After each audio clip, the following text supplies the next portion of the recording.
Paris, December 2008. Two entrepreneurs stand in the rain, arms raised, watching taxi after taxi pass them by. Travis Kalanick and Garrett Camp are stuck, frustrated, cold. They don't know it yet, but this moment of rage will birth a company that transforms 10,000 cities, creates millions of jobs, and rewrites the rules of urban life forever. This is the story of Uber, a company that promised freedom, delivered chaos, and proved that disruption comes with a price tag no one expected. Welcome to Billionaire's Playbook, where we uncover the real stories behind the empires that changed our world. Before Uber, getting a ride was medieval. You stood on a corner, waved your hand, and hoped. The taxi industry was a cartel frozen in amber. Medallions, permits to operate a taxi, cost up to $1 million in New York City. In Chicago, $350,000. These weren't just licenses, they were retirement funds. Generational wealth. Drivers who didn't own medallions rented them for $100 to $150 per shift. Before earning a dollar for themselves, they had to cover rental fees, gas, maintenance, and insurance. The technology was stuck in the 1970s. Dispatch ran on radio. Payment was cash or a mysteriously broken credit card machine. Into this broken system walked two men with a simple idea. What if you could push a button and a car would come to you? Garrett Camp founded StumbleUpon and sold it for $75 million. Travis Kalanick built and sold Red Swoosh. Both were San Francisco tech elite. Both saw the same problem. That night in Paris, Camp sketched the idea. Back in San Francisco, he recruited Kalanick. They called it Uber Cab. The pitch was elegant. Limousine service at taxi prices, summoned through an app. March 2009. The first code is written. June 2010. The first ride completed. And then, the explosion. Within 6 months, Uber expanded to New York, then Chicago, Paris, London, Shanghai. The growth was exponential. Each new city proved the model. Each success attracted venture capital. Each funding round fueled faster expansion. The formula was intoxicating. Technology meets transportation. 5 stars for good service, 1 star for bad. Drivers earned money on their schedule. Riders got reliability. Uber took a cut of every ride. By 2011, Uber operated in a dozen cities. By 2012, 50 cities. By 2014, Uber was valued at $18 billion. But Uber didn't want to be a better taxi. They wanted to obliterate taxis. Travis Kalanick became CEO in 2010, bringing a Silicon Valley philosophy. Move fast. Break things. Ask for forgiveness, not permission. City after city, Uber launched without approval. Paris launched illegally and paid fines. London operated in legal gray zones. New York flooded streets before officials reacted. Taxi drivers protested. They blocked streets, argued Uber was destroying livelihoods and breaking labor laws.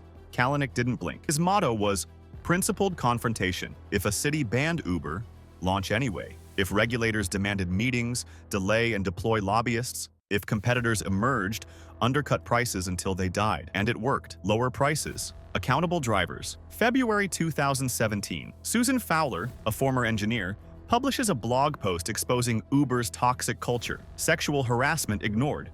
Discrimination celebrated. Management protecting abusers because they were high performers. The tech world erupts. The same month, Kalanick is caught on video arguing with Uber driver Fozzie Camel about pay cuts. Kalanick snaps, "Some people don't like to take responsibility for their own shit." The video goes viral, a $68 billion CEO berating a struggling driver. March 2017, Uber admits using Greyball, secret software to deceive regulators. The program identified city officials, then showed them fake app versions. May 2017, former Attorney General Eric Holder delivers a damning culture report. The world watched and turned. Protests erupted. #DeleteUber trended worldwide. 200,000 people deleted the app in one weekend. Investors panicked. And in June 2017, Travis Kalanick, the man who built Uber from a rainy night in Paris, who transformed transportation globally, who created a $70 billion empire, was forced out. Dara Khosrowshahi took over in August 2017. New leadership, new promises, culture reform. Uber's IPO in May 2019 was supposed to be a coronation. Instead, it disappointed. The stock dropped 7.6% on day one. Investors questioned profitability. Then came COVID-19. Rides plummeted 80%. Drivers disappeared. Uber laid off 6,700 employees in May 2020, but Uber adapted. Uber Eats became a lifeline. Delivery exploded during lockdowns. Grocery delivery launched. Prescription delivery. Uber pivoted faster than almost any company. By 2023, Uber was finally profitable. 14 years after that rainy Paris night, the company now completes 23 million trips daily. It operates in over 10,000 cities, valued at over $100 billion. But the question remains, did Uber change cities for the better, or simply shift who gets exploited?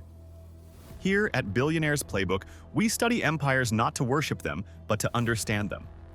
Uber's story teaches us 3 brutal truths about disruption. Lesson 1. Disruption always has casualties. Uber destroyed the taxi industry.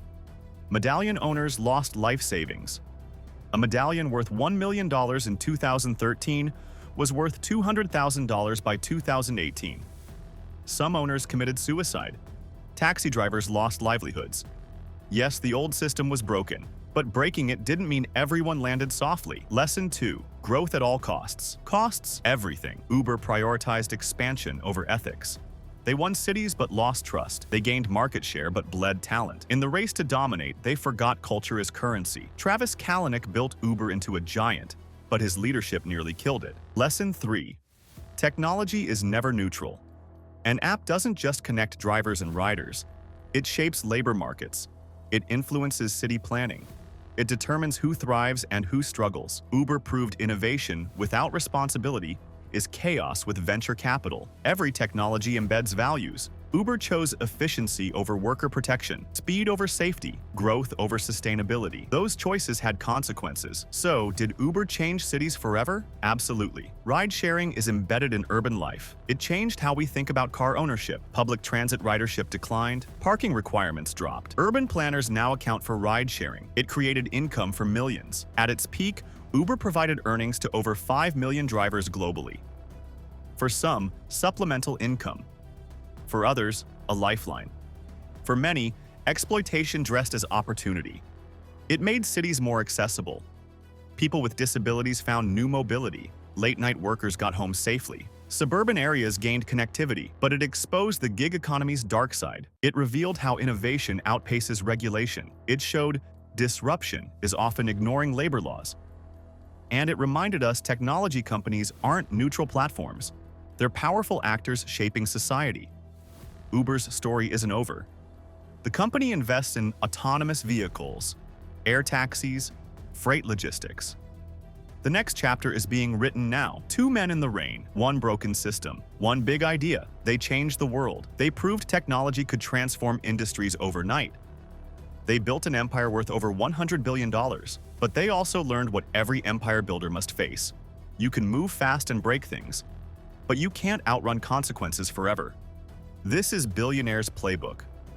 We tell the untold stories of business empires, the triumphs, the failures, and the lessons that last. If you want more stories like this, hit that subscribe button, because the next empire we uncover might just change how you see the world.